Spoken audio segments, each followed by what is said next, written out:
PF investiga empresas contratadas pelo TSE por suspeita de fraude e desvio de patrimônio. Empresas que prestaram serviço ao Tribunal Superior Eleitoral, TSE, entre 2004 a 2018, com a transmissão de dados e manutenção de urnas eletrônicas, entraram na mira de uma investigação da Polícia Federal.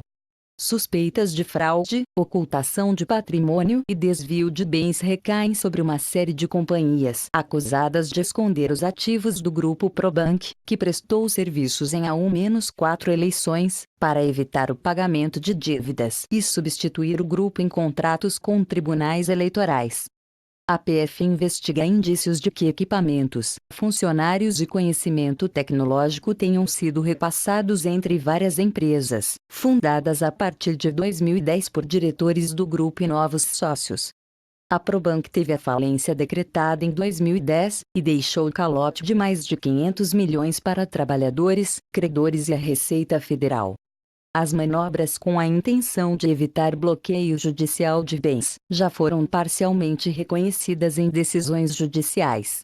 Ao mesmo tempo, o administrador judicial de massa falida do grupo, o advogado Sérgio Mourão Corrêa Lima, é também suspeito de fraude processual, prevaricação e estelionato, entre outras acusações.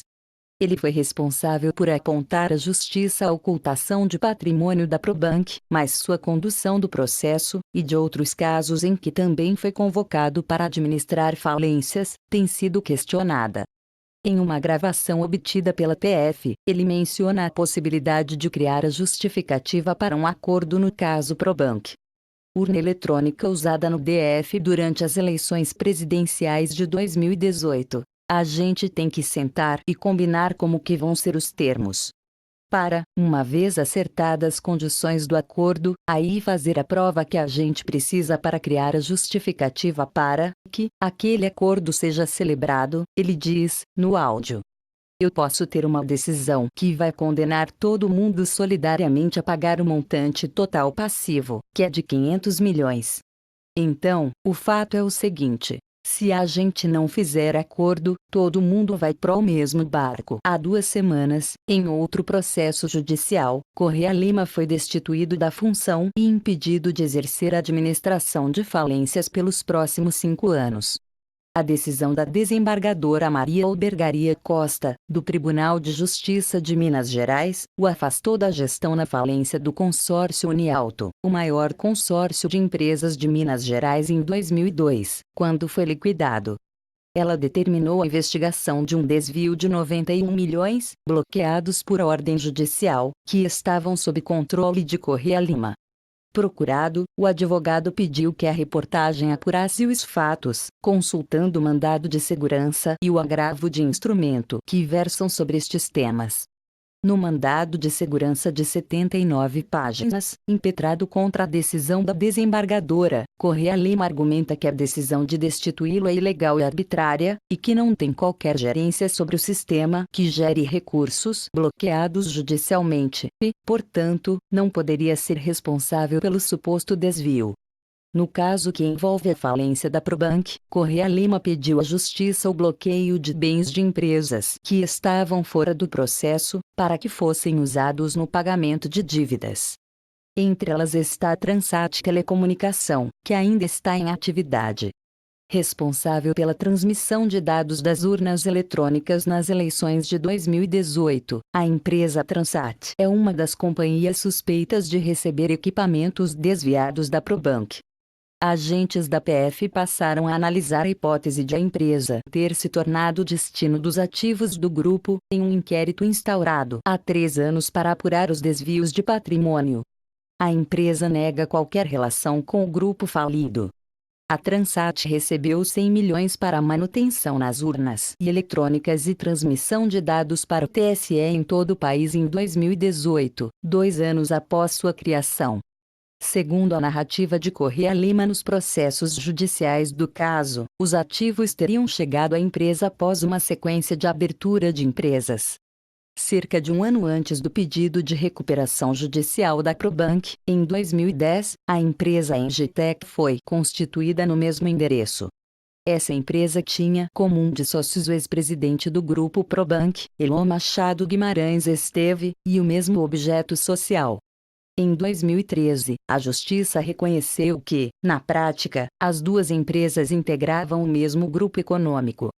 Houve repasse de dinheiro da Probank para a Engeteco entre 2009 e 2010 através de contratos de consultoria, mesmo após o pedido de recuperação judicial. A reportagem não conseguiu entrar em contato com Elon.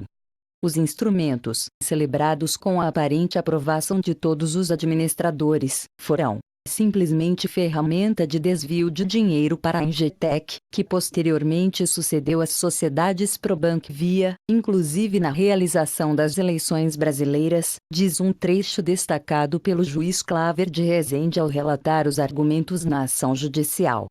O controle acionário da Engetec chegou a ser repassado à empresa Alig Investimentos Ltd, com sede nas Ilhas Caimã.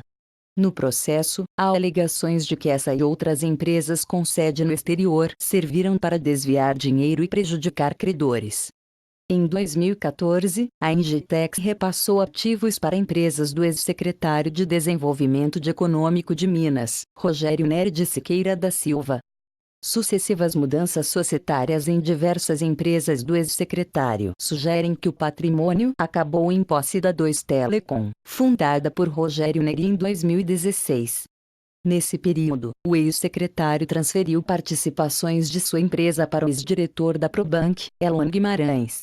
Antes de se tornar Transat, a 2 Telecom teve todas as suas cotas transferidas à filha do ex-secretário. A empresa teve seu capital social aumentado de 10 mil para 2,6 milhões entre 2015 e 2016, e no ano passado, meses antes da eleição, alterou o objeto da empresa para a prestação de serviços de telecomunicações de interesse público, o que inclui comunicação via satélite nos limites das concessões ou autorizações do poder público. A empresa nega qualquer relação com a Probank. A Transat foi constituída e exerce suas atividades de forma estritamente regular. Nunca possuiu nenhum vínculo com a Probank, tampouco herdou contratos da falida, escreveu o advogado Marcos Mares Guia, que defende a Transat. A Transat possui patrimônio adquirido de forma lícita, assim como são as atividades que desempenha bem, como todos os contratos celebrados com entes públicos, firmados após legítima participação em licitações, cuja regularidade jamais foi questionada, diz Mares. Ele diz que a menção à Transat nos processos decorre de ato do administrador judicial perante a 2ª Vara Empresarial de Belo Horizonte, motivado apenas por ilações sem fundamento e não embasadas em nenhuma prova concreta. Inscreva-se no canal. Ative o sininho para receber outras notícias a qualquer momento.